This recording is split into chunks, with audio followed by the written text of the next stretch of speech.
We all remember the children's books we made our parents read to us over and over again. Some of us needed to hear the story of Christopher Robin and Winnie the Pooh countless times. Or maybe your favorite was Where the Wild Things Are, or Cat in the Hat. If you were like me, you made your mom read the story of Cinderella to you so many times that you could recite the book from memory. Whichever book may have been your favorite while growing up, we all have a vivid memory of which books shaped our childhood. However, many of these books have a common theme: the underrepresentation of women. In books like Winnie the Pooh, Where the Wild Things Are, and Cat in the Hat, every main character is a male. Even the characters that are not human are still male. In fact, a study that was done found that even when the gender of an animal character is revealed, it is 73% more likely to be male. Now I know what you're thinking. What about the princess books? The main character is a woman. Well, yes, you would be correct in that the main character of these Disney princesses are female. But it is the portrayal of these women that causes the underrepresentation of women. The princesses are portrayed as weak, emotional, beautiful women that only care about one thing: being saved by a man. It shows children that a woman's only goal should be finding a man and that she definitely needs a man's help to be saved. These books further cement the old and outdated gender stereotypes that women should be with men are stronger than women, and a woman is nothing without a man. These themes surrounding women are not just present in children's literature, but they are also present in our classrooms. However, there are new and emerging children's books that promote the image of strong women and help to tell the stories of influential women in America's history. Women's role in the history of the United States has been underrepresented for years in our nation's school curriculum.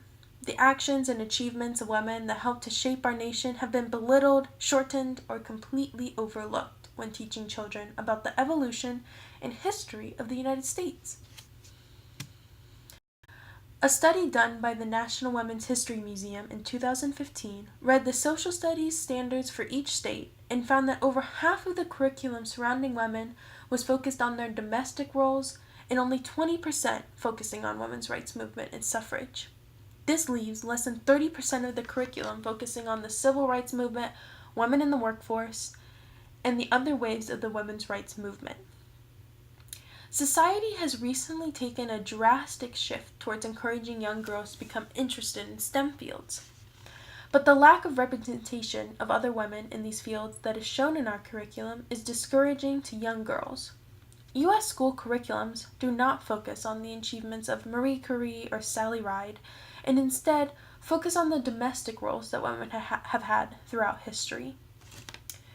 The apparent problem with the American school curriculum is a problem within itself. But how are children's books related? There are thousands of children's books that focus on the stories of American women who fought for their rights, changed laws, and achieved incredible feats in their field of study. For example, books like She Persisted by Chelsea Clinton and Her Story by Catherine Halligan show glimpses into the stories of over 50 women who have impacted the history of the United States, while also overcoming many obstacles to achieve their dreams. Similarly, many children's books focus on the individual stories of women who have changed the laws and societal norms of the United States. The book The Youngest Marcher by Cynthia Levinson tells the story of young Audrey Faye Hendricks in Birmingham, Alabama, who participated in the Children's March of 1963, which protested segregation laws. A similar story was told by Mary M. Talbot in Sally Heathcote, Suffragette, which tells the story of a maid who became part of the suffrage movement. Although the main character is fictional in this book, the main concepts and morals of the story can help to encourage young children to see their own potential and stand up for what they believe in. A children's book that shows women in the workforce is Who Says Women Can't Be Doctors by Tanya Lee Stone, which tells the story of Elizabeth Blackwell, who fought for her education in America and became the first female doctor in the United States. There are also books that are less on the educational side and more on the fun side, like Amelia and Eleanor Go for a Ride by Pam Munoz Ryan. which shows the amazing friendship of Eleanor Roosevelt and Amelia Earhart and their love of unconventional and risk-taking activities. If these books become the norm for what we read to children, they will have information about influential women before they even begin school. Although these seem like a small and insignificant solution to the problem in our school systems, children's books are very influential and can serve as a catalyst for education.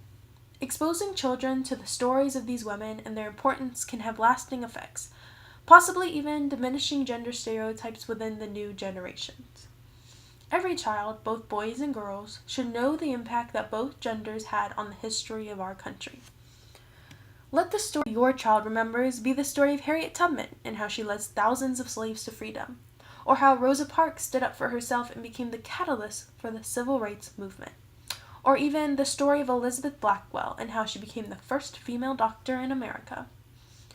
Although we are college students and most of us do not currently have children, this doesn't mean we can't promote these books to other children. Give them as gifts to your cousins or nieces and nephews, and remember to include these books when we have children of our own, along with books like Cat in the Hat. I have 3 cousins who are all 10 years younger than me, and I have already gifted some of these books to them. I feel it is important to instill in them that they can do whatever they set their minds to, similar to the stories told in these children's books. You have the ability to change how our children view the importance of women and their contribution to our history, and children's books are only the first stepping stone to the future.